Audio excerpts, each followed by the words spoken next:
Good evening, everyone. Very happy to see such a warm and appreciative audience this evening.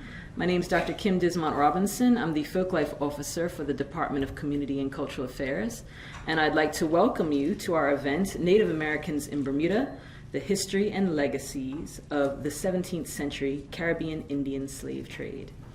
And I'd like to acknowledge our director, Mrs. Heather Whalen, who's here, as well as my assistant, Vinay Sims, who you would have seen, and two of our wonderful committee members, Meredith Evan and Ellen Hollis, who help us to put together these wonderful events. We have a special guest this evening, well, two special guests, one from Bermuda and one from overseas. Our visiting guest is Dr. Linford Fisher. He's an associate professor of history at Brown University. Dr. Fisher grew up in the rolling hills of southeastern Pennsylvania. He received his doctorate from Harvard University in 2008 and joined the Department of History at Brown in the summer of 2009. Professor Fisher's research and teaching relate primarily to the cultural and religious history of colonial America and the Atlantic world, including Native Americans, religion, material culture, and Indian and African slavery and servitude. He is the author or co-author of 2 books and over a dozen articles and book chapters. He is currently finishing a history of Native American enslavement in the English colonies and the United States between Columbus and the American Civil War, tentatively entitled America Enslaved, The Rise and Fall of Indian Slavery in the English Atlantic and the United States. He is also the principal investigator of the Database of Indigenous Slavery in the Americas Project, which seeks to create a public, centralized database of Native slavery throughout the Americas and across time. His co-lecturer this evening is Mr. Sinclair Brinky Tucker. He's the eldest son of Brinkworth Tucker of Paget and Isabel Griffiths Tucker of St. David's. After receiving his education from the Bishop Garth Police College, Devon and Cornwall Police College, and Airport Security Police College in London, he joined the Bermuda Police Service in 1962. He was promoted to sergeant and later inspector and was the first person of St. David's ancestry to be promoted as an officer and the first Bermuda-born to be in charge of police prosecutions. In 2002, Mr. Tucker played a major role in organizing the St. David's Island Reconnection Indian Committee and festivals for 2002 and 2003. He has been honored with Eagle Feathers and Red Hawk Feathers by Native Americans for his contributions to education about Native American slavery in Bermuda. And Eagle Feathers are the highest honor that can be given from a Native American. Mr. Tucker is proud of his St. David's ancestry and can trace it back to 1783. So we're very pleased to have our 2 speakers here this evening. Please join me in welcoming them.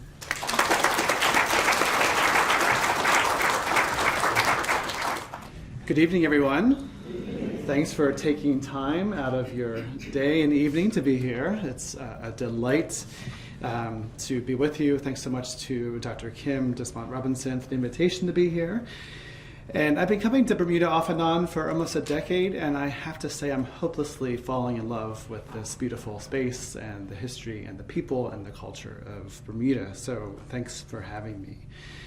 I'm also honored to be co-presenting tonight with Brinky Tucker, who I first met in 2011 and have increasingly come to just thoroughly admire and appreciate as a knowledge keeper, as a warm and kind person who has, every time I've come and knocked on his door, he's invited me in and shared stories and documents and information. So thank you, Brinky.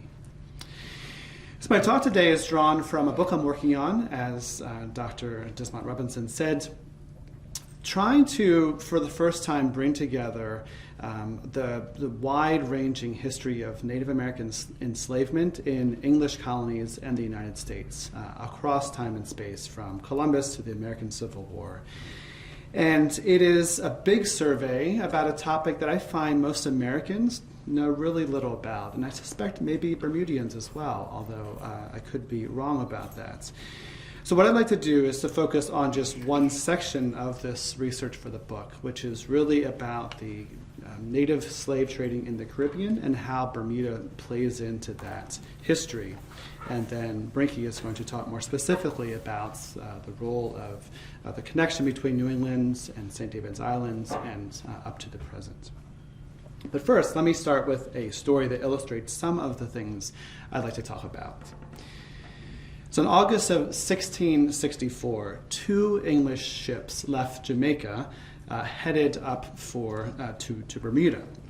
And the one was sailed by Thomas Stedman of the island of Jamaica, and he made it safely and sold his enslaved Africans and enslaved Indians to Bermuda colonists. The other ship, though, was not quite so lucky. It was called the Bermudian's Adventure. It was commanded by Captain Thomas Shaw, but it ran into trouble somewhere in the Gulf of Mexico en route to Bermuda. When it was chased down by a Spanish ship, the Spanish captain boarded, rooted through all of his cargo down in the hold, and found especially 2 enslaved Native Americans that the Spanish captain claimed were subjects of the King of Spain, and took those enslaved natives from Thomas Shaw and allowed Shaw to continue on to Bermuda, where he made a report of this to the local officials and registered the loss of his cargo, of these 2 Spanish enslaved natives. And this is an interesting episode for all kinds of reasons. It's an example, I think, of some of this world of 17th century Caribbean trade and commerce, but also Indian slave trading, native slave trading. So with this in mind, let me just briefly, in case nothing else sticks tonight, or in case the fatigue of the day takes over, these are the things I suggest that you take away from this talk. The first thing that this story illustrates, and what I want to highlight tonight, is the way in which there is a Caribbean Native American slave trade that I think we've often forgotten in our histories of the Caribbean, that tied Bermuda to places like Barbados and Jamaica and even Spanish territories in Central and South America. Second, in 17th century Bermuda, there was a high demand for enslaved labor, and enslaved Native Americans, not just Africans, but enslaved Native Americans from a variety of places fulfilled this labor from all the places I just described, from North America, the Caribbean, from Central America, even South America. Third, the history of Native American enslavement and the history of slavery in Bermuda more generally shaped the history and culture of this island in very distinct ways over time, things I think Brinky will talk more about in his presentation. And finally, stepping back more broadly, I just want to remind us through this presentation that Native enslavement in the Americas was a reality that scholars are really only recently coming to fully appreciate and understand through archival materials, through oral histories, and so forth. Scholars now estimate that between 2.5 and 5 million natives were enslaved in the Americas as a whole, which is a quite large number, and compares a little bit to the between 10 and 12.5 million Africans who were brought over as slaves from Africa in the same time period between 1492 and 1880. So I'll ask this question later, but it raises the question of how we have missed such a large number of enslaved natives in the Americas over time. So with these 3 points in mind, let me just give a brief background on Native American slavery in the Atlantic world leading up to the 17th century before turning more specifically to Bermuda. So Native American slavery at the hands of Europeans dates back to 1492, when Columbus first landed in what is now the Bahamas. There's a lot of controversy about Columbus, at least in certain circles in the United States. Certain colleges and even states and towns are doing away with Columbus Day, rightfully so, I think, and instead celebrating Indigenous Peoples Day. But it's not without controversy for people of certain backgrounds and descents, of course. But there's one thing that I think we can agree upon, which is to say Columbus was the first Native American enslaver.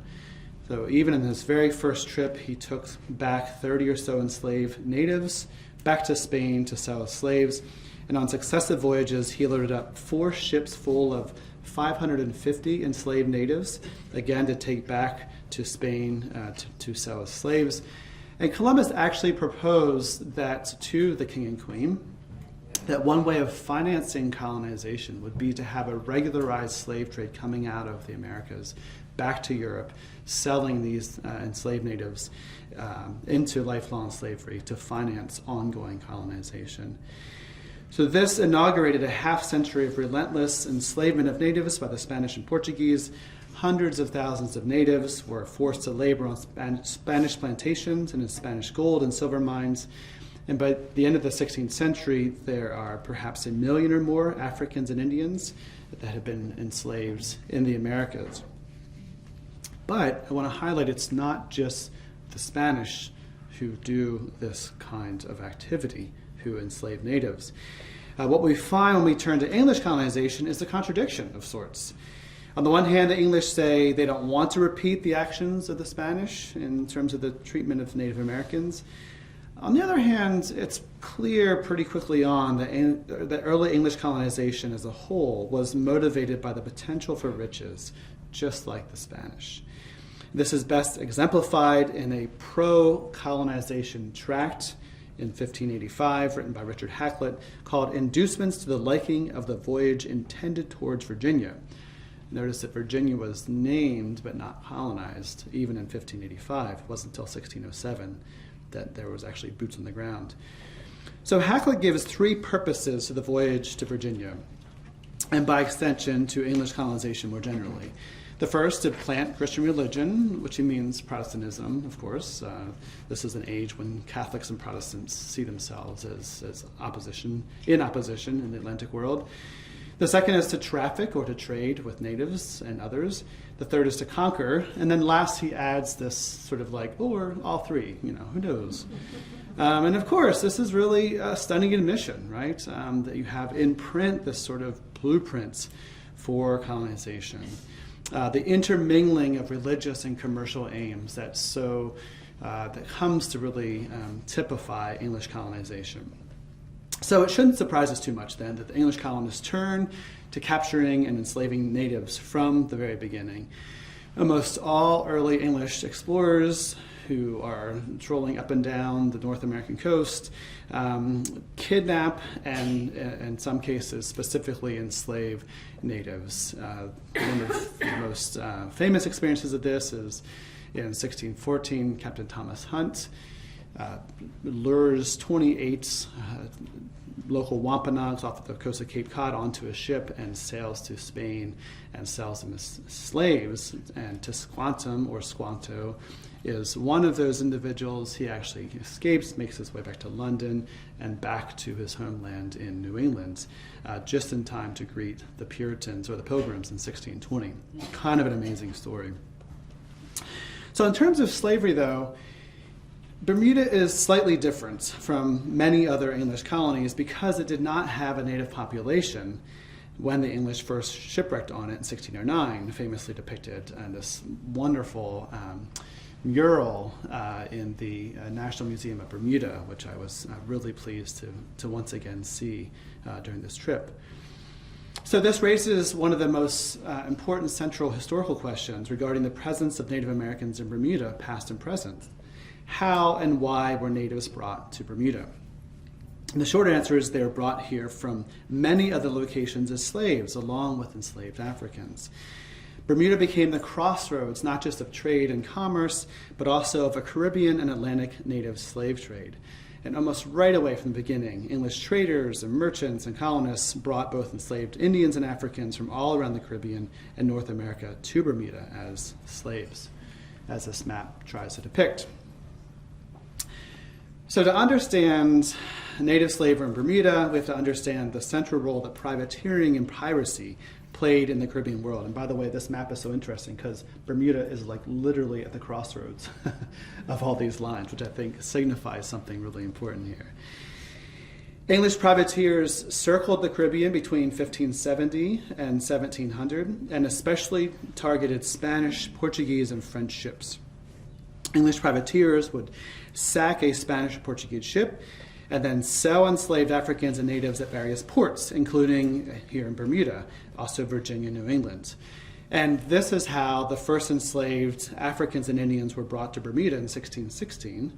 And it's also the way through this mechanism that the first enslaved Africans were brought to Virginia, famously in 1619.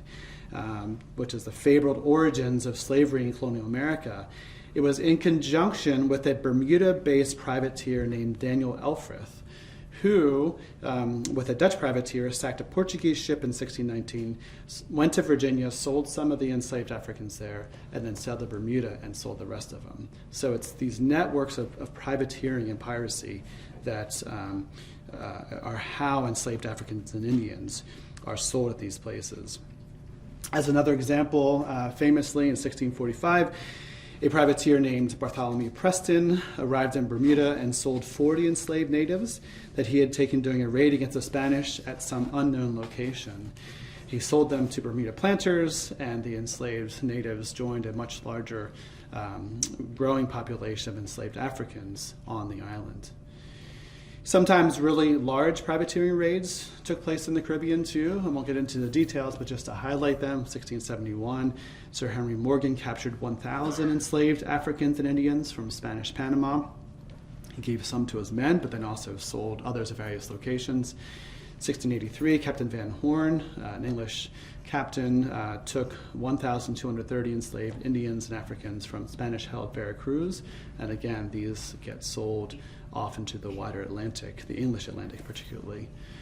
So not all of these end up in Bermuda, but thousands, hundreds if not thousands of both Africans and natives do arrive. They did arrive in Bermuda over time.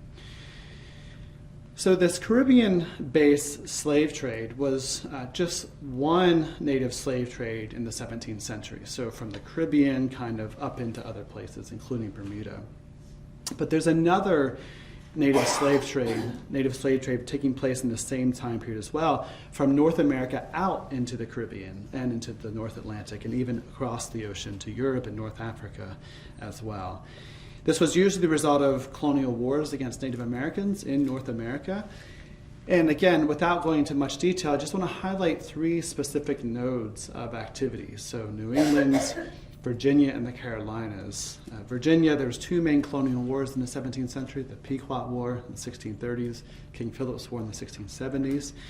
And as a result of these two wars, probably about 1,000 New England natives get shipped out into the wider Atlantic, into various places, including Bermuda, and Brinky will perhaps say more about this. In Virginia, there's a series of colonial wars against natives. Same thing happens. There's natives that get enslaved locally, and others are sent out into the wider Atlantic. The Carolinas is really the center of the largest English slave trade in North America and the Atlantic as well. And scholars have estimated that between 24 and 51,000 natives are enslaved regionally from Florida up to southern Virginia and out even slightly further west, and enslaved locally and or sent out into the wider Caribbean. So a large number of enslaved natives are shipped off to places like Barbados and Bermuda and Jamaica and other places as well in this time period. So the result is, with all of these different kinds of North American wars against natives, that North American natives get shipped off into multiple locations that are represented here on this map, to places like the Yucatan of Mexico, Jamaica, Barbados, Curacao, Antigua, Martinique, Nevis, St. Lucia, Bermuda, the Azores, Cadiz, Spain, Tangier, and probably other places for which we have no records. So a really important sort of forced diaspora of natives out of North America into other places, including Bermuda as well. So as I said, Bermuda became a central place for English privateers and pirates to sell their enslaved natives and Africans in the 17th century. It's difficult to know how many enslaved natives precisely are brought to Bermuda in the 17th century, but judging from later probate records and other sources, likely between 400 and 500 in the 17th century alone are brought from these various locations. The Spanish Caribbean, New England, Virginia, the Carolinas, Jamaica, so forth, are brought to Bermuda in the 17th century. So what was it like for enslaved native men and women and children to be in Bermuda? I know Brinky, I hope, will touch on this as well.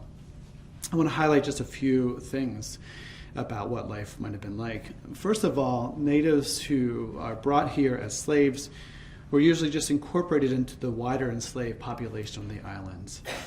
They worked in households, on plantations, on ships, and on the docks. Some of them had specialized skills, whether in trade or in serving as pilots for boats to navigate the famously dangerous reefs, or fishing, or carpenters, or oyster diving. Many of you will recognize this image, likely, from the rear stairwell mural, as I said before, of the National Museum of Bermuda, which depicts a native oyster diver coming down here from the boats, which I think is so powerful, because supposedly the reason why the first natives were brought here in 1616 was specifically for pearl diving. So this marks that moment. There's other images in this mural that seem to me to be indication of Native Americans, enslaved Native Americans as agricultural laborers and having expertise in those areas as well. As yet another example of this kind of expertise in certain kinds of skill sets and activities. In 1645, an Indian woman named Nall was purchased by James Stirrup, who was a weaver who lived on Longboard Island. And you all probably know exactly where that's at. I didn't. I had to look this up to see that it's actually that little island, the bridge now that you cross over from on the way to the airport here. Longboard Island, as you might know, was reserved for growers of cotton to weave dimity, a lightweight cotton fabric. And so Nall was undoubtedly purchased specifically for her abilities or future abilities in weaving this cotton on this island. Enslaved natives were also legal property of their owners, as were enslaved Africans. And as property, they could be bought and sold at will, right? This is the central logic of slavery that's so devastating, that one's life is not your own. And there's many bills of sale, many examples of bills of sale in the archives when white colonists bought and sold enslaved natives. Just to give a sample of this, of what is in the archives. Here's one example from July of 1646, when John Stowe purchased two enslaved Indian women named Mary and Joan, aged 20 and 50 years old, for 14 pounds sterling. Mary and Joan were then taken back to John Stowe's large estate in Pembroke, where they joined a growing mixed race cohort of enslaved natives, Africans, and white servants. And there's no details given as to what Mary and Joan were forced to do, but likely they were put to work. It's one of the many tasks required to keep a large estate running smoothly. Sometimes so little is known about these enslaved natives who were brought to Bermuda and sold that there's actually blanks in the archival records, which I find so poignant and tragic in many ways, that this absence of knowledge. Space is left for names and ages that are never filled in. So here's an example from January 1645. A bill of sale for a native woman named blank, aged blank. It's one of many examples of how slavery dehumanized people and robbed them of their names and ages and identities, because of course there's no sense of even where she came from or what tribe she belonged to or where, in fact, in the Americas she originated from. We know from the records, too, that enslaved natives were most frequently enslaved for life. And in fact, it's one of the really unique features of these bills of sale that I've not found anywhere else in the Caribbean, and I'd be happy to be corrected if you know of another place where this happens, that enslaved natives, and sometimes enslaved Africans as well, are sold with a strangely technical language, that their term of service was for 419 years, that is 99 years, often with the phrase added, if he or she shall so long live, which is almost like this taunting recognition that it's a ridiculous construction and length of time. Here's one example. In September 1654, Bermuda colonist James Whitter purchased a native man named George from Richard Norwood for 20 pounds sterling. George's term of service was, as I said before, for 19 years, if he shall so long live, or 99 years. There's many, many examples of this phrasing that, again, is, from what I've seen in archives and other English colonies in the Caribbean and North America, is completely unique to Bermuda. So the question is, why? Why would you go to the bother of putting this long phrase in? And I think you can probably guess the answer, which is to say that I think it was really a way for Bermudians to, these white colonists, to in some ways make themselves feel better about what they were actually doing. If you call enslaved Africans and enslaved Indians servants, and if you say they are only serving for 99 years, not their life, somehow, right? This is a time period when people aren't necessarily living anywhere close to 99 years, but somehow in the psychology of this colonizing, settler colonial mentality, it made them feel it was morally justifiable, which is preposterous, right? But the fact that they did it really is intriguing, and I think it sheds light on this sort of guilty conscience kind of thing that's going on here with the English. Enslaved natives also made new connections and new families in their unchosen home of Bermuda, had new children, created new kinship networks, and colonial officials promptly cracked down on these extramarital relationships that were unauthorized by churches or by the state, by the colony. Just one example, in December 1679, 2 enslaved natives named Joan and Peter, slaves of 2 different masters, were brought into court for having a baby out of wedlock, or bastardy, as the court records say, and they were punished. Enslaved men and women, including natives, were sometimes permitted to marry, but their children were always snatched up and claimed as slaves as well. This is, again, the logic of slavery is not just the people, but their children are claimed as lifelong slaves. Really, one of several sad examples of this in the archives. 2 enslaved natives named James and Francis were permitted to marry by their masters in August of 1651. They were slaves in 2 different households, had 2 different owners. And so the owners got together and drew up a contract requiring that every baby that was born to this couple would alternately go to one master and then the other, and then the other, and then the other. None to the actual parents. And again, you see this repeatedly in other places as well. So it's sobering to imagine the fear that James and Francis lived under, knowing that any children they had would be immediately snatched up and taken away from them. It really changes how you think about childbearing in many ways. But one of the questions that we should ask ourselves is, why is it that scholars have only recently given serious attention to native enslavement? How have we missed it for so long? People like Brinky, Tucker here in Bermuda, and Tulloch Whedon in Rhode Island have been central to the recovery of this history with regard to New England and Bermuda connections. And again, Brinky will tell you more of the story in just a minute. But I think that part of the reason why native enslavement has not received much attention is just that it's a part of the colonial ideology to silence such histories. I think this is reflected in the records in certain kinds of ways. The records themselves contain gaps. The archives are full of certain kinds of holes and even misinformation at times. One example of this that I find so representative but also really striking is that English colonial censuses are often focused on sort of free white population and the enslaved black population. And nowhere in many of these censuses is there room for enslaved natives to be counted.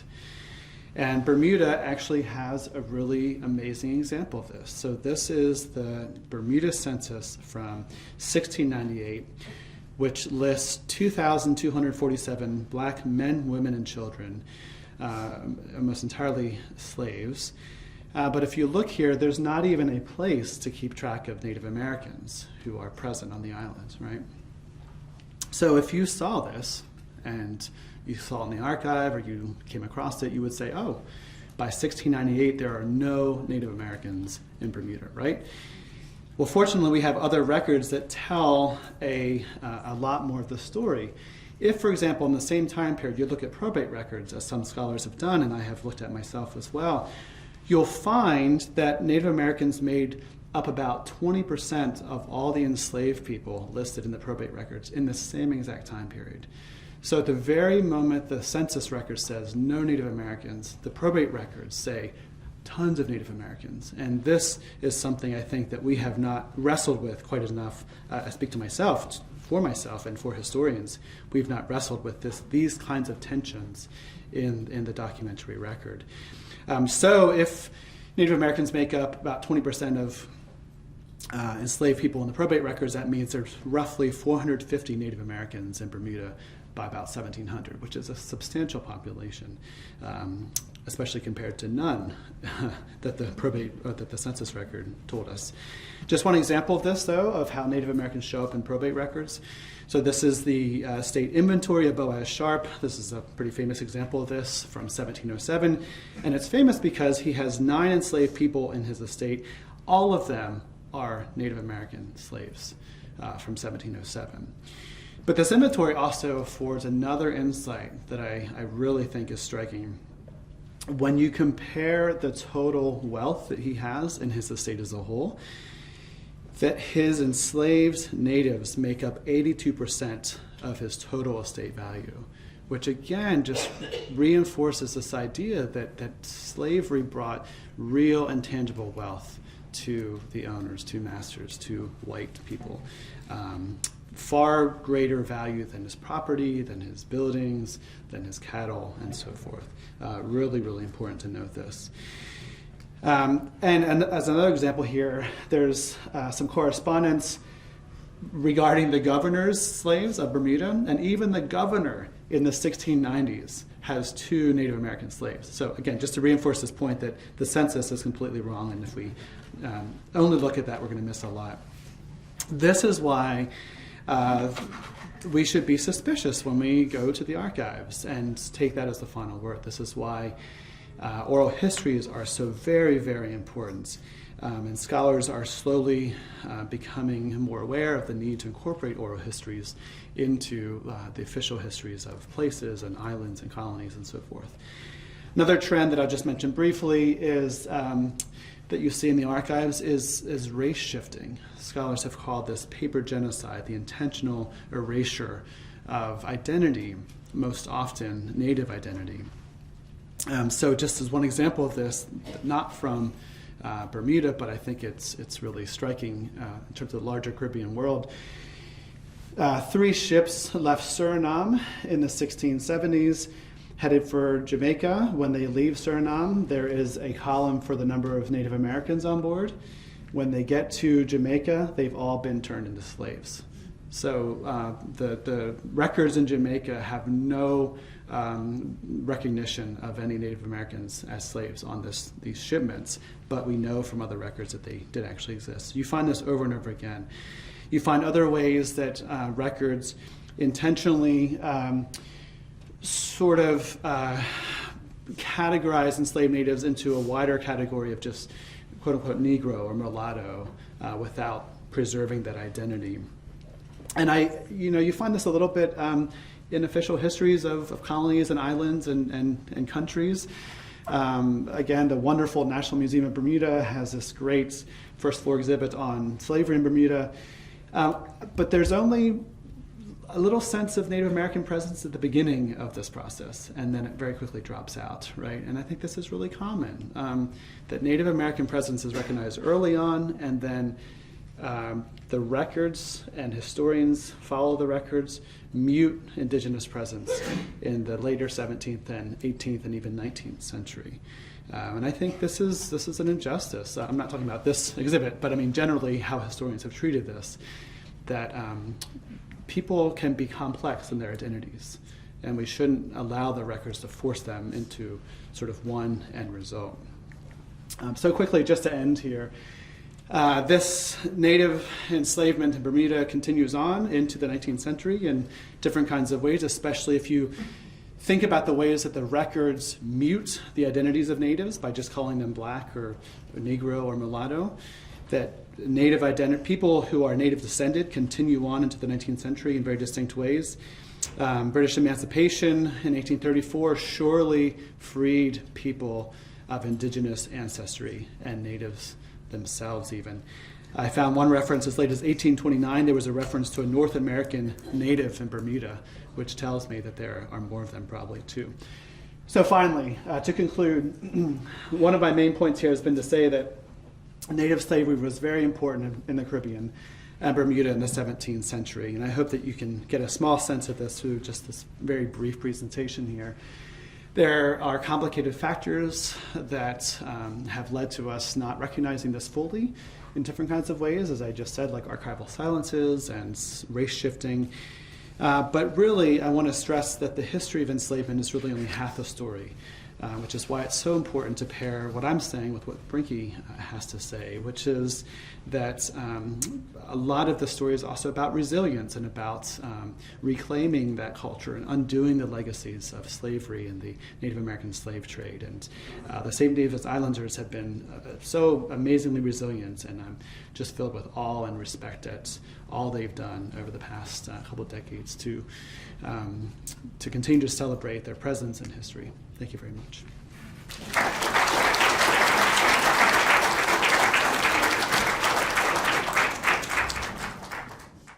It's a pleasure to be here, and I also would like to thank Dr. Linford Fisher to allow me to share the stage with him.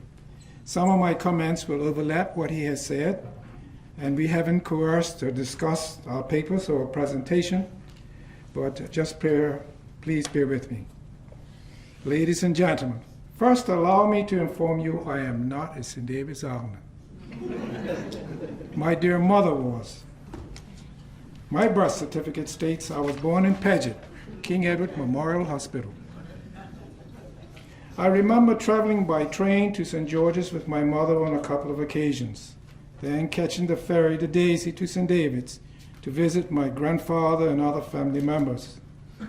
I lived on St. David's during the 1960s for a while and have permanently lived on St. David's since 1980. Over many years, I've recorded many stories, my genealogy, received many old photos, and much information. My presentation this evening is a result of many trips to the archives, read many books on Indian slave trade to Bermuda, reading old wills, interviewing many St. David's Island elders, many cousins and friends who have interviewed their elders. This information leads me to conclude there were Indian slaves on St. David's and St. George's at least 15 years before the Great Pequot War. And in 1616, a ship called the Edwin came to Bermuda with two slaves, one a Negro and the other an Indian. It is thought these two came from the West Indies to dive for pearls. None were found, and they left. During the 1620s, many Indian slaves were brought to Bermuda from the West Indies. These slaves were sold in St. George's Square, first to landowners in St. George's and St. David's, and the rest were sold to landowners to all parts of Bermuda. Records show Indian slaves were living in Southampton and Sandys in the late 1600s. Ships coming to Bermuda with slaves had them listed as cargo, and they were badly treated. These slaves were kept in the holds of the ships. There was very little air. They ate, used the bathroom, and got seasick in these horrible conditions. Women were raped, whipped, and beaten. The children brought here were sold and never to see their mothers again. Men were whipped, beaten, and hung for objecting to being enslaved. During the early days of Summers Owl Company, there were never enough single white women for single white men. And in 1621, certain young maids were imported from England and sold as wives to many able to pay 100 pounds of tobacco. The women were quickly bought, but the demand still could not be met. Slave women found themselves forced to satisfy the need. Female slaves were denied the right of refusing access to their bed on the part of the owner. In the spring of 1622, Bermuda's first interracial marriage occurred. One of the Indian women who had accompanied Pocahontas to England was married in St. George's to a fit and equitable husband. More than 100 guests attended the ceremony. Today, most St. George's people and St. David's Islanders and the descendants of mixed ancestry, namely white, black, and Indian, despite the person's surname, features, or skin color. In the early 1650s and early 1660s, the Negro and Indian slaves were joined by Scottish, Irish, English prisoners of war in Bermuda. Many lived on St. David's and St. George's and were sold like cattle. This intermingling inevitably led to some interbreeding, and there were some occasions when these ethnic groups cooperated together for the realization of their common goals. Those who were sent to Bermuda signed a contract upon arrival, binding themselves to the master for 7 years. The Bermuda government passed an act in Parliament forbidding Indians to dance and speak their native languages. The slave masters called the culture witchcraft. If Indians were convicted against this act, women were bound hand and foot and thrown overboard. Men were hung. The prescribed manner of death for regular capital crimes was usually hanging. However, during this insane period of witchcraft trials, which is during the 1600s, truly bizarre methods were employed. It was common to bind a woman convicted of witchcraft and throw her overboard, known as a trial by sea. If she sank, it was vindication of her innocence that the sea had accepted her. But if she bubbled to the surface like a cork, this confirmed her guilt, as she was rejected by the sea. She was retrieved from the sea and summarily hung. Truly barbaric times. When a person was found guilty of a capital crime, the outlook was very grim. There were only one punishment. We had no jails, so death was the judge's only option. These hangings took place outside the old State House, Ordland's Island, Stokes Point, and Monteil. This is where St. David's Lighthouse now stands. Executions were public until the 19th century. St. David's Island was an island with lovely beaches with plenty cedar trees. It was approximately 500 acres. During slavery, St. Peter's Church played a role. Laws were made there, and slaves were not buried in the same graveyard as white people. St. Peter's Church still has balconies that were used for slave owners only, which allowed the slave master to pray and participate in the service, and also keep an eye on their slaves. When slaves were buried, their heads were placed to the east, and white people's heads were placed to the west. The slave masters and ministers of the church felt if there was a coming of Christ, white people would see him first and go to heaven. Slaves who did not see him coming would go to hell. Slavery was very active in Bermuda between 1723 and 1782. As a matter of fact, the island was overpopulated with slaves during this period. Slavery was reduced to small and household proportions. It was true there were unusually far too many slaves for small houses. Nevertheless, the slaves were all personal servants working directly under their master and not under a hired overseer whose business was to get the maximum output from them in a short period. Many had little clothing, and most women went barefoot and had bandana handkerchiefs for headdress. Some men could fish during the evening and had a few minutes mornings to sell their night catch. By the end of the century, the number of free slaves had reached about 100. Hurricanes also played a major role for slaves. During 1686, a hurricane damaged the Heron Bay Church. Some restoration was necessary. And on September the 8th, 1712, the island suffered a most severe hurricane. The wind raged for 8 hours, leaving great damage to particularly every building, sacred or otherwise. 5 ships were driven ashore in St. George's Harbor, and a woman was blown into the sea. St. Peter's and Smith's Church were reduced to shambles and had to be rebuilt. To make matters worse, many of the buildings that had survived in 1712 were wrecked by another hurricane 4 years later. In most cases, the rebuilding was done with severe difficulty by slaves and over several years. Bayless Bay Church, for instance, was not sealed for half a century. Funds were raised by parishioners or by donations, never receiving money from the legislature. 1724, Bayless Bay Church suffered severe damage. Slaves played a major role in all repairs. The famous Pequot War was in 1636-37 in Connecticut, USA, between the Indians and the English people who were taking their land and fighting over other problems they encountered. During the hour of darkness, the English surrounded the Pequot Reservation, which consisted of men, women, and children. They set the reservation alight, burning most of the Indians alive. Some Indians escaped the massacre and were later captured and shipped to Bermuda and other countries as slaves. Obviously, the Indians lost the war. These slaves were brought to Bermuda and used as domestic work, farming, fishing, and crew on ships. Farming consisted of growing arrowroot, potatoes, tobacco, and vegetables. And in 1675-76, there was another major war between the Wampanoag Indians from Mashpee, Cape Cod, Massachusetts, and the Colonials. It was called the King Philip War. The dispute was over their land and other items. The English had guns and the Indians had bow and arrows. Not surprisingly, the Indians lost the war. Their chief, Matacon, was captured in Bristol, Rhode Island, and quartered in Plymouth.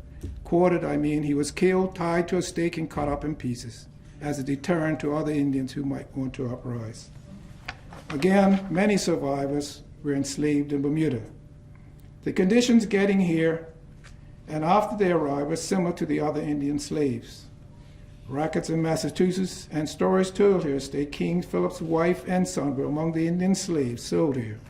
His wife was enslaved in Hamilton Parish, and his son was kept on St. David's Island.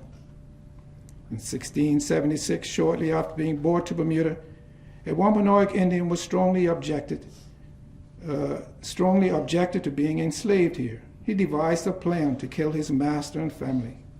They lived not far from Flett's post office. His plan was to break into his master's home at night, steal his gun, return outside, fire the gun in the air, and when they all ran outside to investigate the noise, the Indian was going to kill them. Everything went according to his plan until the master and his family ran outside and the gun misfired. He was apprehended, prosecuted, and quartered on Gibbet's Island, which is located at the entrance of Flett's Inlet. I've earlier explained the meaning of quartered. The population of Native Americans in Bermuda between 1644 and 1716 was not recorded properly. However, a more conservative figure would be between 300 and 500 Indians. Early records indicate that St. George's Parish, which included St. David's, had the highest percentage, approximately 46.2% of Indian people. There were many revolts in Bermuda amongst the slaves. In 1629, 1656, 1673, 1730, and 1761. Slavery was big business in Bermuda, despite it being outlawed in England. Wills and inventories show that by the early 1700s, a number of Indians, both slave and free, lived on St. David's and St. George's Island. Two households, one in St. George's and one in St. David's, had nothing but Indian slaves. The 1700 inventory of John Welch Sr. of St. George's listed two Indian men, Philip and Tony, an old woman named Jane, and two Indian children, a girl and an infant boy. Captain Bose Sharp of St. David's had several Indians in his household, including two men, Philip and Andrew, two women, Diana and Sue, and a 2-day-old boy. Two Indian men at this time bore the name Philip, which may suggest that they were named in memory of the late King Philip, the Wampanoag ruler, who was killed in 1676 by the Colonials during the King Philip War. Slave master Simon Harding, a planter on St. David's Island, had one Indian woman slave named Anne. A free colored man from St. David's named Thomas Fox owned 5 slaves between 1821 and 1833. Rebecca Pitcher of St. David's was born in 1783, a free colored person. The census conducted by the Bermuda government at that time listed Indians as colored. She was my great-great-great-great-grandmother, and she owned 5 slaves. It has been reported that Captain John White had 80 Pequot slaves in St. David's after the Great Pequot War. I queried that information with academics of the Pequot tribal nation in Connecticut. They strongly refuted that information, stating the Pequots were badly defeated by the English and despised them. If that number of Pequots were confined on a small island like St. David's, many would have killed Captain White or made a real effort to kill him. He would have required a lot of help to control them. They doubted if 80 Pequots were ever sold in slavery in Bermuda. After the King Philip War, Indians from several other tribes were enslaved here.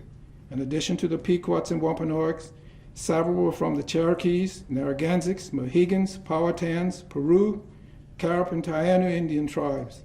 They also came from Cuba, Bahamas, Puerto Rico, Jamaica, and other islands. Many St. David's Islands have done their genealogy, and most are blood related, despite their appearance and surnames.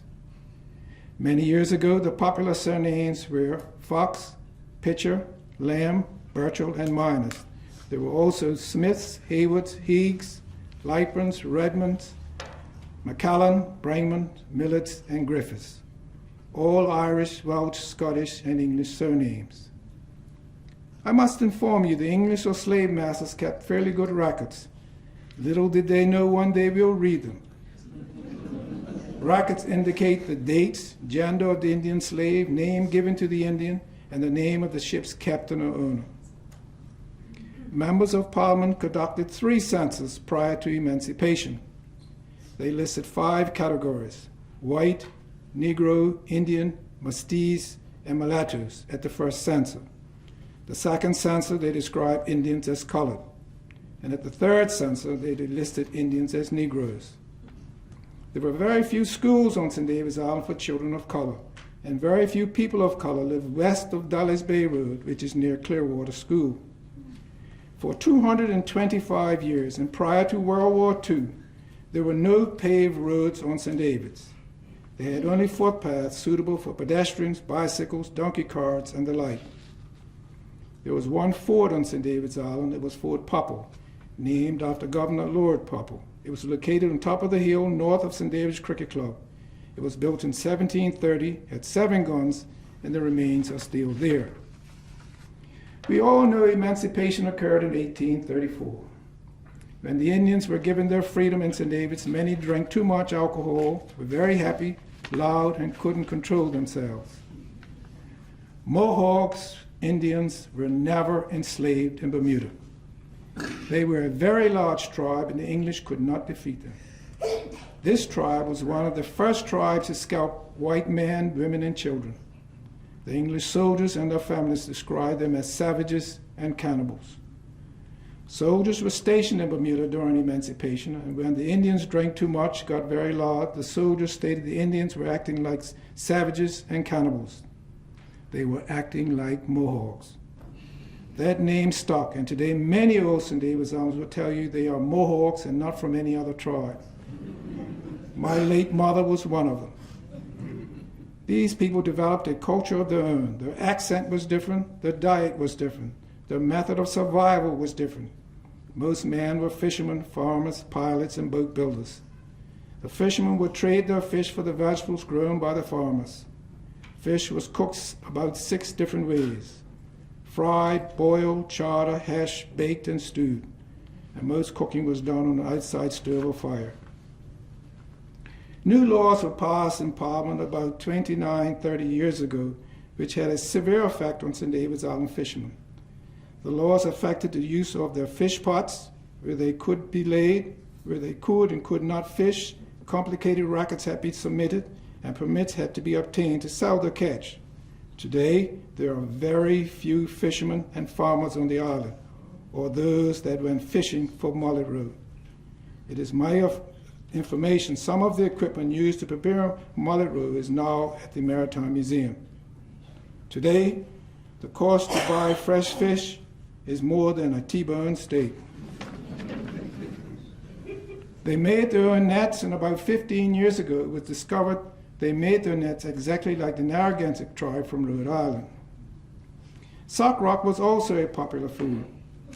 They would go to several locations with a large bucket, 2 or 3 knives, and several tablespoons.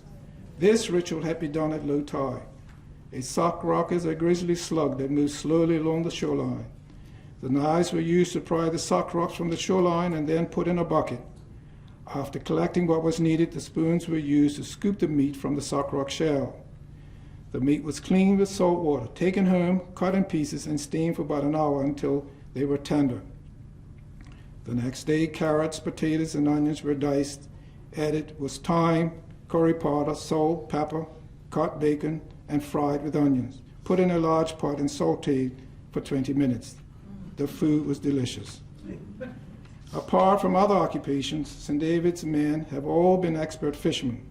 From this calling came two Bermuda delicacies, mullet roe and shark.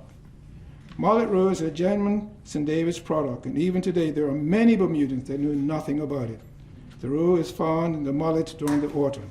It's heavily salted overnight and then pressed for 3 or 4 days, the pressure being increased daily. The roe is hung in the open for a similar period. And after this treatment, the roe presents a somewhat forbidden appearance, but this is quickly forgotten.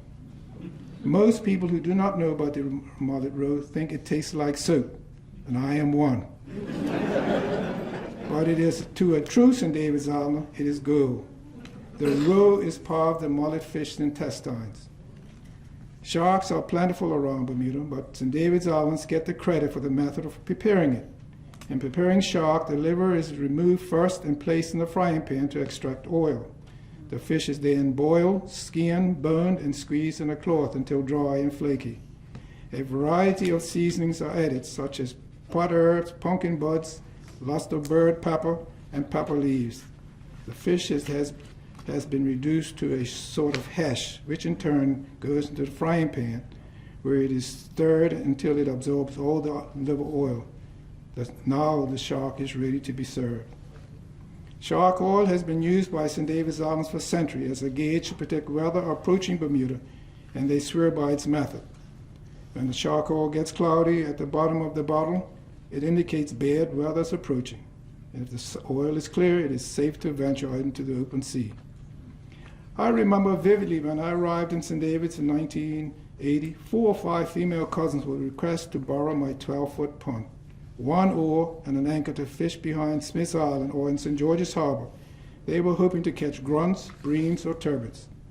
After fishing for a couple of hours, they would return from where they left, clean the fish, light a fire on the shoreline, and fry the fish. One of the girls would then go and fetch a case of cold beer, and their party would begin. There were no men. One thing I observed was how they ate the fish. They drank beer, talked, laughed, and they ate while they ate the fish, and small fish bones would just pop out the side of her mouth, and they never swallowed a bone. The spade tooth. The spade tooth discovery offers another clue to their bloodline. This research was done by a very good friend of mine, Mrs. Paula Peters of the Mashpee Wampanoag tribe in 2002. Among the family legends and oral traditions linking the people of St. David's with American Indian slaves, perhaps none is more intriguing and elusive as the spade or shovel tooth theory. In the late 1960s, a team of dentists from the World Health Organization descended on the island to begin a fluorine study. Edward Wright was the principal of the St. David's Primary School at the time. He recalled these dentists visiting his school, and they were joined by a local dentist. One of the foreign dentists had a background in anthropology, and he came upon something unexpected. He pointed out to the headmaster and others a few of the students had a spade teeth. The incisor shaped like a spade or shovel is a feature to some Native American Indians. Years later, another test was done, and the headmaster tried to get the results, but was turned away by the Bermuda government of the day and was told the information was confidential. Dr. Lawrence Meskin, one of the dentists who participated in the study of the St. David's students, recalled the discovery of the Indian teeth and confirmed the discovery to Mrs. Peters. Fish ponds. For centuries, St. David's Islanders looked to the sea for their livelihood. While whaling provided an exciting and infrequently source of profit, fishing was the mainstay of the local economy. In an age without refrigeration, fish had to be eaten quickly before they spoiled or preserved as sold. The fish ponds offered an alternative means of keeping fish alive until they were needed in the kitchen. It was thought the concept was the idea of slaves. In the early 20th century, on the north shores of St. David's, there were 40-odd fish ponds. When Indians were given their freedom, some remained with their masters to survive, and some lived in caves and found other work. Interesting here, Seven Bridge was built in 1934. And prior to that time, the only other method to get to St. David's was by ferry from St. George's. This bridge was dismantled in 1974 with little warning. And why? The story was told in order for St. David's Islands to use the bridge, they had to use Stokes Point Road, which allowed them to travel through a small neighborhood owned by wealthy people. These people, or some of them, objected to the noise of the traffic going through the neighborhood and had the bridge removed. When this happened, St. David's Islands who wanted to go home after work had to travel through number 1 gate, sign their name at the U.S. Marine Armed Guard House, was escorted to the gate near Clearwater School by an armed Marine. When leaving home the next day, they had to go through the same procedure. At that time, I was a police sergeant during this period, in uniform and driving a marked police car, and was subjected to the same treatment when I wanted to patrol St. David's.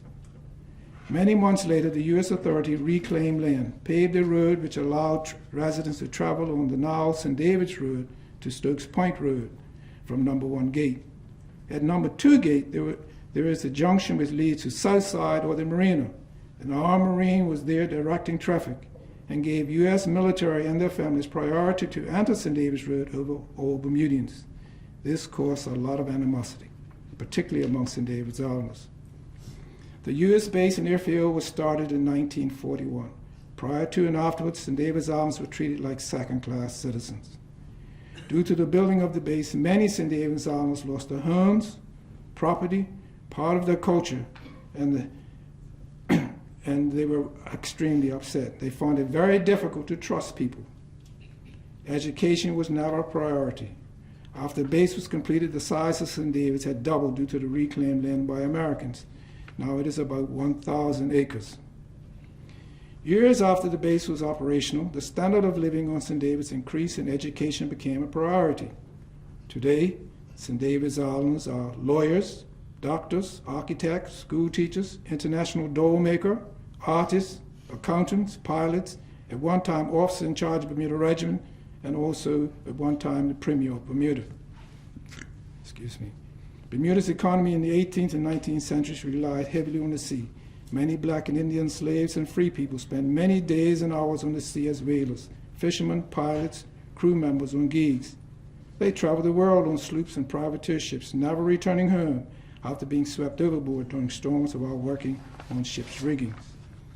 The monument located at Great Hill Park in St. David's is a memorial to Bermudians lost at sea. It was created by Bermudian sculptor Bill Mossiming and was unveiled November the 5th, 2005 by His Royal Highness the Duke of York, KBCO ADC. The first powwow in Bermuda was held in St. David's Island in 2002. It was attended by hundreds of people, and we have had 9 successful ones since. All the powwows have taken place on St. David's cricket field, attended by governors, government leaders, various VIPs, and Indian chiefs. Many Indians from the United States have visited and participated. The Pequots brought 40 tribal members at our first powwow. We have made many friends for life, and we have visited many powwows along the eastern seaboard. The area of land we call Dark Bottom is owned by Bermuda government and now used as a public park. It's located on the northeastern side of St. David's Lighthouse. This lighthouse was built in 1879. Many years ago, this area was densely populated with large cedar trees, other trees, and bushes. Male elders cut a path into the center of this wooded area, would then cut down more trees, forming a cleared circular area. The cut-out area resembled a large spoon. After the cut trees were taken away, this area was still dark, thus the name Dark Bottom. At nights, male elders would light a fire, beat a drum, and sing songs in a foreign language. This story was related to me by my mother and confirmed by Ronnie Chameau's mother. The fire at Dark Bottom is included in our native flag. Whenever we have a powwow, our American relatives and friends and guests travel to Dark Bottom almost immediately after disembarking their planes, and we have a ceremony to celebrate our ancestors who suffered from slavery and who have done great things afterwards. The night prior to the powwow, we would have a social, which includes plenty of food and dancing to the big drum. Importantly, a Somerset family has done extensive genealogy and traced their family ties to the Wampanoag Indian slave and the slave master. Jacob Minus I is a very important person on St. David's Island, especially when people discuss their ancestry. It's recorded in Governor Leaford's memorial dated 1879, and he wrote the following: Jacob Minus, pilot, born 1791 and died 1879, said to be of Afro-Indian descent, a Bermudian with strong marked Indian features, probably of Pequot captives. The governor's assumption could be true. However, Jacob was born 150 years after the Pequot War, and he and his mother were born on St. David's Island. Research indicates there were people with the Minus surname living on St. David's Island and St. George's before Jacob was born. Today, many Bermudians of Indian descent have Indian names, learned a few words in the Algonquin language. That was a language spoken by tribes on the eastern coast of America, and they were Indian regalia at powwows. A few have started to learn how to play the big drum that was donated to us by an Indian tribe from New Hampshire, dance Indian dances, and participate in Indian competitions. The St. David's Indian and Native community is now a registered charity, and its motto is, "It's not about your tribe, it's about your heritage." Thank you.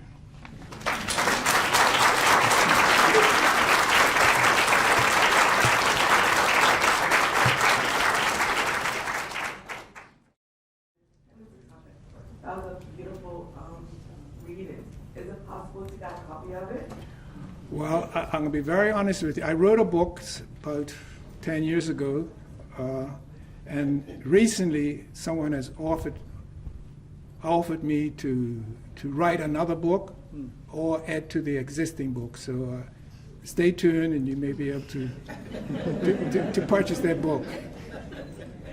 With regards to Hamilton, with regards to King Philip's wife, there are letters, or there were letters in the archives from certain families, I don't want to call their names, who were corresponding with people in the States, and that their slave was a princess from a tribe in North America, and had been living in Bermuda since they were fairly young, or young women. And it's strongly suspected that she was King Philip's wife. And about 20 years ago, I owned a piece of property in St. David's, and since which gave it to my son, and who had a very small old wooden building on it. And a lady who worked at Carter House asked me, how's your son making out with his house? And I said, well, he just finished knocking down the building.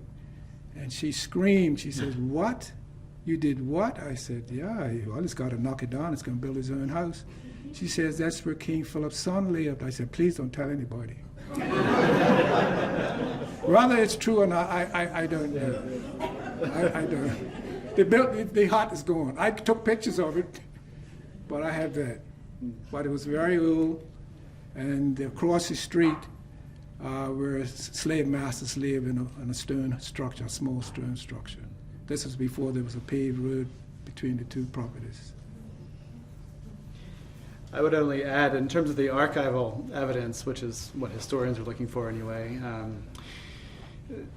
there's not the smoking gun you might want, but there's correspondence and indications in Bermuda and in New England that reference this as a very, very strong possibility. And so I see no reason, given the other things that Brinky has talked about as well, that it seems like as good of a destination as anywhere else.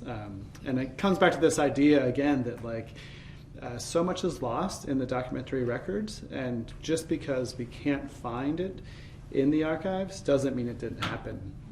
And it's a tension, I think, that we as historians and people have to deal with, I think, is knowing when we're willing just to say, it doesn't exist, but here's all this other surrounding oral historical information that we can draw upon as well. I would just like to add, some time back I went to the Museum of the Wampanoag tribe in Cape Cod, Mashpee, Cape Cod, and they have a small museum there. And I went there and I started asking questions, and they said, "Where are you from?" I said, "Bermuda." She says, "You people had our King Philip's wife and son there." I said, "How do you know?" He says, "We have records of it here, but we don't know where they actually stayed, or well, we do know they came here and they didn't go back, and they were kept here." But like I stated, we had tribes from, and like he said, from the Caribbean all over. It was like a drug business. The more bodies you got, the more money you made with regards to slaves. And they weren't well treated. I have a question. I was wondering if there's an estimate of how many people or what percentage of the Bermudian population have Native heritage. But the further you go back, the numbers increase. There are Indians all over Bermuda. It's hard to put a number on it. Today we got 60,000 people, I do not say. And some just have to go back a few generations. I met a gentleman at a funeral about 10, 15 years ago. He was from Somerset, an elderly gentleman, 80-odd, and he had complimented me what I had been doing. And he says, "You know, I'm from Somerset. I have no relatives in St. David's. My great-grandfather told me we were Pequot descendants." He says, "I don't know anybody in St. David's." And he lived in Somerset.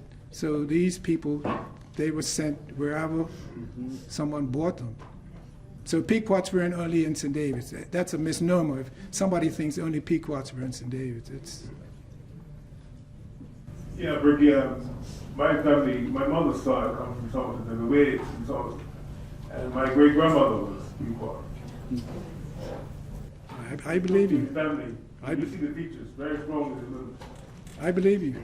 About 5 years ago, we did a study on our heritage, and come to find out that my family are descendants of a Cherokee slave named Jane Woburn, and I'm a fifth generation Cherokee Indian who married another Gibbons or Englishman or something like that. And we have it recorded. So. I know the story. Okay. Well done. I just want to clarify, the first black and the first Indian who came here in 1616, you said that they left Bermuda? Yeah, they didn't stay. They would look, the information is, the documentations I read, they were looking for pearls, and they didn't find them, so they left. And then later on, under Governor Butler, I think it was, they brought in a lot of Indians from the Caribbean, around 1620, 1621, 22. Yeah. What I have become aware of as a kind of classic move straight out of the Colonial playbook was in order to dominate and have control over the non-white peoples anywhere, it was important to highlight and exaggerate the differences.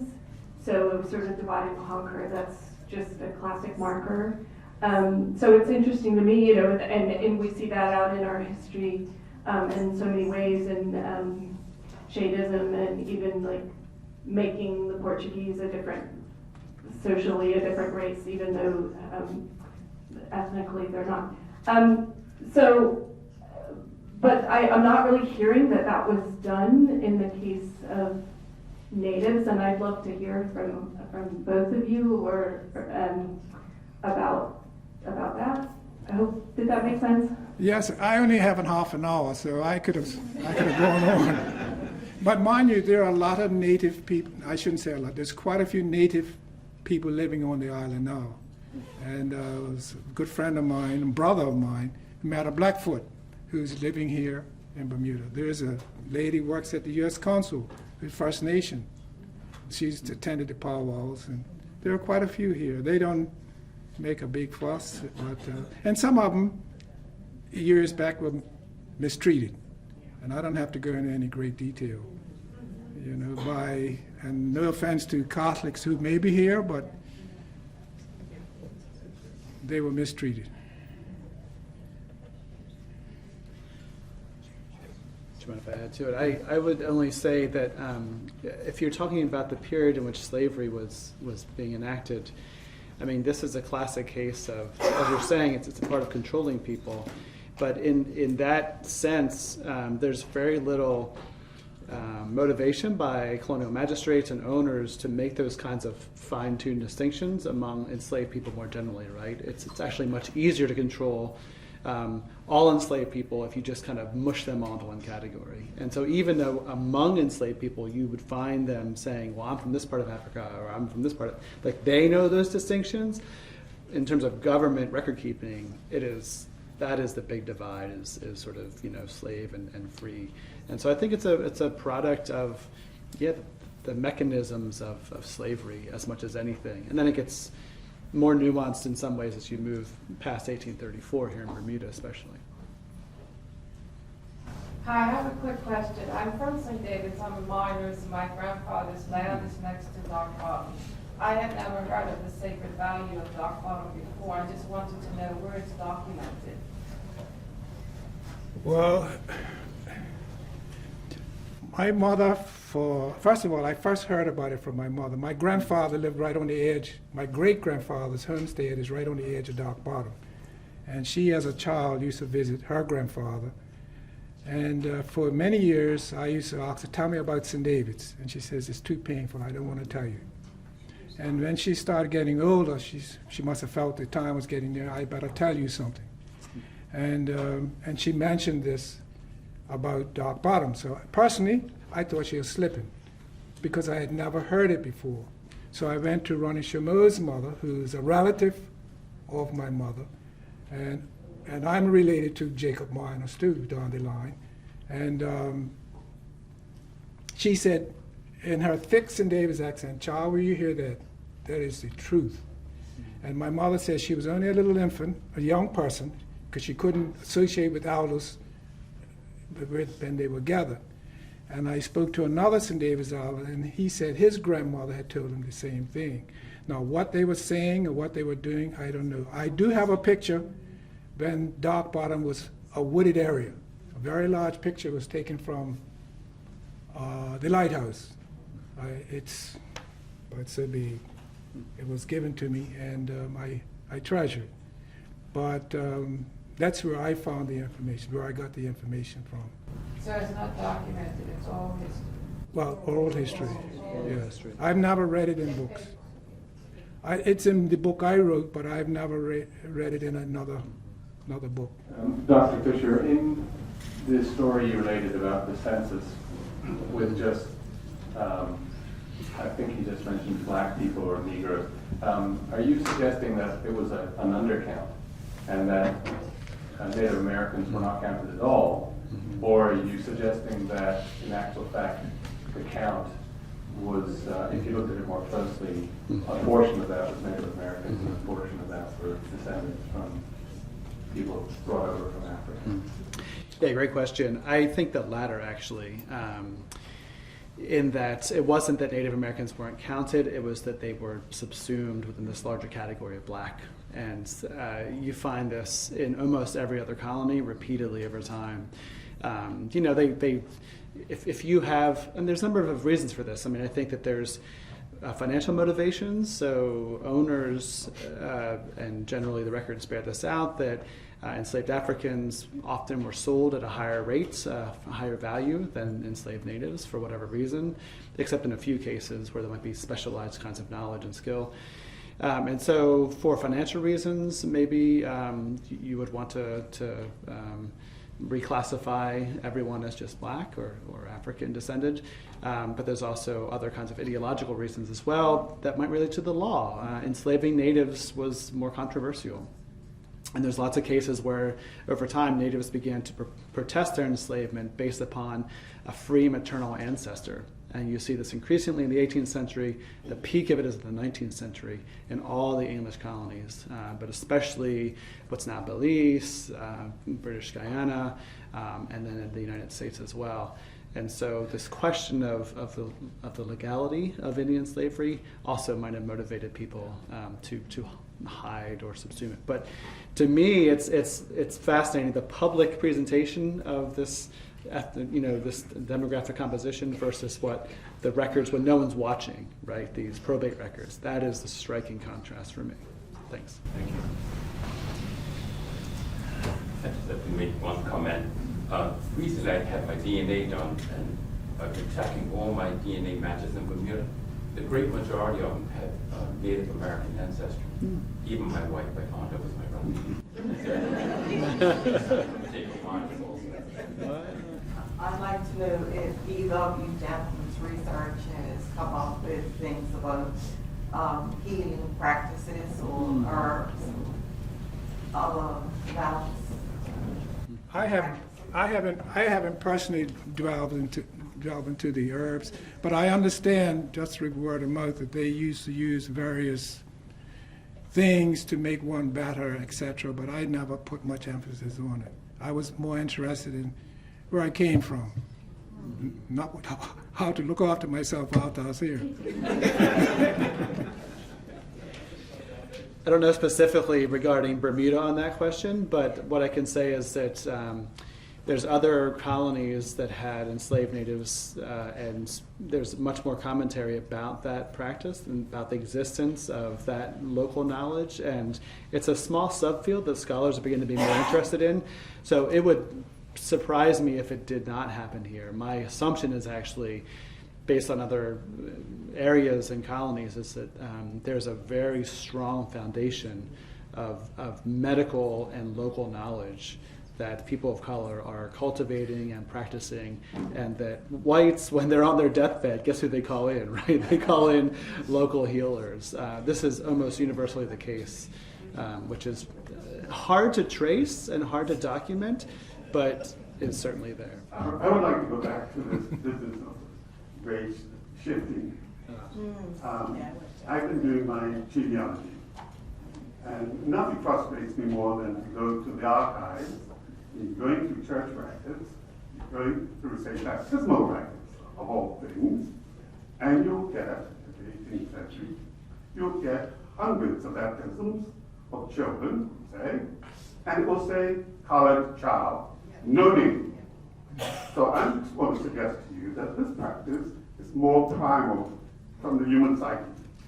It has something to do with devaluing people. And it hasn't, that's where I'm coming from. I think that's what it has to do with. At its base, at its bottom. Yeah, I don't disagree at all. I think that this is a part of the whole process. My comments were only trying to understand the specificity of certain kinds of circumstances that also wrapped in with that devaluing might have motivated people too. What use is a baptismal racket? Yeah. It's about I know. giving someone a Christian name, but you don't even recall their name. It's amazing. It's amazing. No, I agree entirely. Yeah. My question is about the oral history. How are you documenting the oral history? Is it available to the general public? If you're relating to the comments the lady made about Dark Bottom, I wrote a book. It's in that book. But in my visits to the archives, there's nothing there. As a matter of fact, I meant, is there an oral archive? Oral archive? Is there an oral archive someplace? Well, where they just tell the stories, or just relate what they know. Not what I know. Our committee that I'm a part of, these things have been discussed, so I don't keep it in my pocket and not share it. But all the committee have heard that story that I was told. And sometimes it's very difficult, and he touched on it. Sometimes going to the archives, you're looking for something. It might be there, but you won't find it. I have an experience, very quickly, an experience several years ago. I went to the Wampanoag tribe to find out, because King Philip's belt and stuff were taken by the English and sent back to England and kept away from people to see it. They kept it for years. So I asked them, where is this place located? And they gave me the information. My wife was with me. And the place was located outside London. And caught a cab, and finally we got there, and the place was huge, plenty of security. And finally got inside, and I asked someone information, where can I find information on Native American slavery in the Atlantic? And she looked at me, she says, "You'll come to the wrong place." Says, "We don't have nothing like this. I think you better leave." And I left. I left England, flew over there, came a couple of days and came back.